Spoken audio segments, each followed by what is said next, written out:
तोच असणार. नाही, कदाचित जेव्हा तो स्वतःच लुटला जातो. हा हा, हे तर काहीतरी वेगळंच आहे. हो, आज आपल्याकडे बंगळूरमधल्या एका गुन्हेगारीची अशीच एक अजब कहाणी आहे. काही वृत्तपत्रीय अहवाल आहेत जे वाचून वाटतं की ही एखाद्या चित्रपटाची कथा आहे. अगदी. आणि म्हणूनच ही केस फक्त एका गुन्ह्यापुरती नाही. यात आपल्याला गुन्हेगारी, मानवी स्वभाव आणि श्रद्धा यांचा एक विचित्र मिलाफ बघायला मिळतो. तर मग चला, यावर जरा सविस्तर बोलूया. कथेचा मुख्य पात्र आहे ईशाई राज.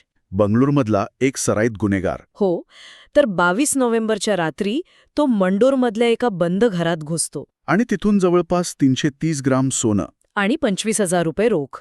म्हणजे सगळं त्याच्या प्लॅननुसार चाललेलं असतं. अगदी. त्याने त्याची स्कूटर पण जवळच्या स्मशानभूमीजवळ पार्क केलेली असते. म्हणजे सगळं सेट होतं. बरोबर. इथपर्यंत तर ही एक सामान्य चोरी वाटते. हो, पण खरी गंमत तर पुढे आहे. जेव्हा राज हे सगळं चोरलेलं सामान घेऊन स्कूटरकडे परत येतो, तेव्हा त्याला 4 तरुण अडवतात. 1 मिनिट, म्हणजे चोरालाच अडवलं? तेच तर. आणि ही टोळी त्याला धमकावते आणि त्याने चोरलेलं सगळं सोनं आणि पैसे हिसकावून घेते. म्हणजे चोरावरच डल्ला मारला. हो, पण यातला सगळ्यात अविश्वसनीय भाग अजून बाकी आहे. तो कोणता? ती टोळी जाता जाता राजला खर्चासाठी म्हणून 3,000 रुपये परत देते. काय कमाल आहे. म्हणजे चोराला पण खिसा खर्ची दिली त्यांनी. यामागचं लॉजिक काय असावं हे सांगणं खरंच कठीण आहे. खरंय, पण मग एक सराईत गुन्हेगार यावर काय करतो? मला वाटतं जीव वाचला म्हणून तो गप्प घरी गेला असेल. नाही, आणि इथेच आपल्याला राजच्या मानसिकतेचा एक वेगळा आणि विचित्र पैलू दिसतो. म्हणजे त्याच्यासाठी हे फक्त पैशांचं नुकसान नव्हतं.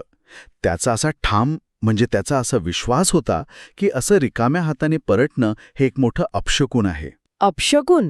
म्हणजे एक सराईत गुन्हेगार असं काही मानतो?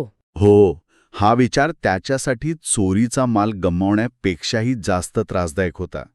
त्याच्या जगात रिकाम्या हाताने परतणं हे नशिबाने दिलेला एक वाईट संकेत आहे.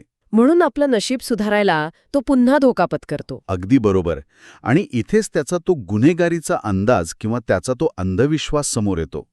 तो अपशकुन टाळण्यासाठी तो तिथूनच अवघ्या 1 किलोमीटरवर जाऊन त्याच रात्री आणखी 2 घरांमध्ये चोऱ्या करतो. त्याच रात्री? हो, त्याच रात्री. म्हणजे विचार करा, एकाच रात्री तो आधी चोर बनला, मग स्वतः चोरीचा बळी ठरला आणि केवळ अपशकुन टाळण्यासाठी पुन्हा चोर बनला.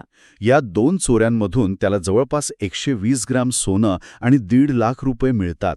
ही तर नशिबासोबत लावलेली एक विचित्र पैजत झाली. नक्कीच. ही घटना त्याच्यासाठी फक्त पैशांची नाही तर नशिबाची लढाई बनली होती. पण मग पोलीस या सगळ्याच्या मुळापर्यंत पोहोचले कसे, एका रात्रीत एवढं सगळं नाट्य घडल्यावर? साहजिकच. दुसऱ्या दिवशी घरमालकांनी तक्रारी दाखल केल्या आणि पोलिसांनी तपास सुरू केला. अच्छा. सीसीटीव्ही फुटेजच्या मदतीने त्यांनी राजचा माग काढला आणि त्याला तामिळनाडूतील इरोडमधनं अटक केली. ओके. पण सुरुवातीला जेव्हा राजने पोलिसांना ही चोराला लुटल्याची कथा सांगितली तेव्हा त्यांचा विश्वासच बसला नाही. साहजिक आहे, ऐकायलाच किती फिल्मी वाटते ना. हो ना. पण जेव्हा पोलिसांनी स्मशानभूमीजवळच्या सीसीटीव्ही फुटेजची तपासणी केली तेव्हा राजच्या बोलण्याला दुजोरा मिळाला. अच्छा, म्हणजे पुरावा मिळाला. हो. फुटेजमध्ये ते 4 तरुण राजला अडवून त्याची झडती घेताना स्पष्ट दिसत होते. आणि मग त्या चौघांचं काय झालं? पोलिसांनी त्यांनाही शोधून काढलं आणि अटक केली. आणि आश्चर्याची गोष्ट म्हणजे त्या चौघांची कोणतीही गुन्हेगारी पार्श्वभूमी नव्हती. म्हणजे त्यांनी फक्त संधीचा फायदा घेतला होता. अगदी. तर ही घटना म्हणजे केवळ गुन्ह्यांची साखळी नाही, तर अंधश्रद्धेमुळे घडलेली एक विचित्र नाट्यमय घटना आहे. बरोबर. ही कथा आपल्याला हे दाखवते की तर्क आणि युक्तिवाद हे किती सापेक्ष असू शकतात. म्हणजे जे तर्कशास्त्र आपल्या जगात लागू होतं ते गुन्हेगारीच्या जगात किंवा श्रद्धेच्या जगात पूर्णपणे वेगळं असू शकतं. खरंय, ही घटना नक्कीच मानवी वर्तनावर एक प्रश्नचिन्ह निर्माण करते. जेव्हा एखाद्या व्यक्तीचे निर्णय पूर्णपणे अंधश्रद्धेवर अवलंबून असतात तेव्हा त्याची कृती किती अनपेक्षित असू शकते. आणि हा विचार करण्यासारखा प्रश्न आहे की कायद्याच्या पलीकडच्या जगातही अशा विचित्र आणि वळणदार तर्काचे काही स्थान असते का?